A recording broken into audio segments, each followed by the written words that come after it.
Bienvenue, chers téléspectateurs, sur notre chaîne. Aujourd'hui, nous allons parler de la Grande-Bretagne, qui confirme sa volonté de fournir des informations recueillies par ses avions au-dessus de Gaza à la Cour pénale internationale.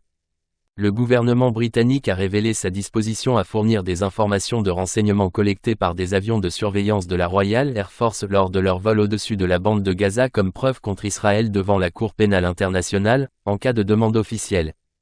La Royal Air Force a effectué des centaines de vols au-dessus de la bande de Gaza suite à l'agression israélienne continue contre la région pour la deuxième année consécutive, en utilisant l'avion de surveillance Shadow Air 7, équipé de capteurs électroniques et optiques de haute précision pour collecter des données.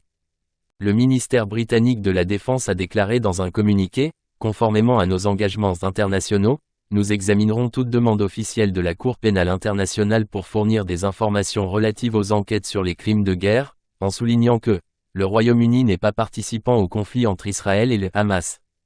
Il a ajouté que notre mandat est défini de manière étroite pour se concentrer uniquement sur la sécurisation de la libération des otages, y compris des ressortissants britanniques, la Royal Air Force effectuant régulièrement des vols non armés depuis décembre 2023 à cette seule fin.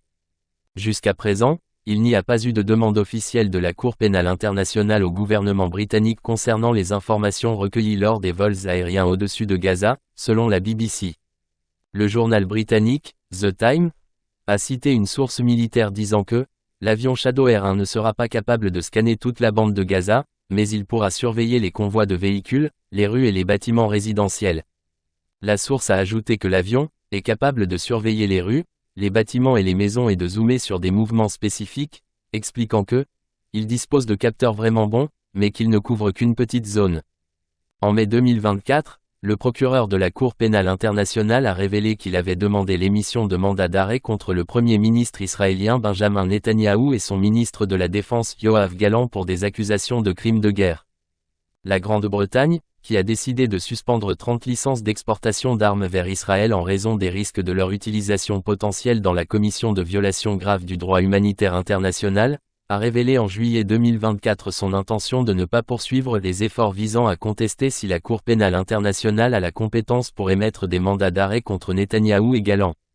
Merci de nous suivre, n'oubliez pas de vous abonner, de partager et de liker.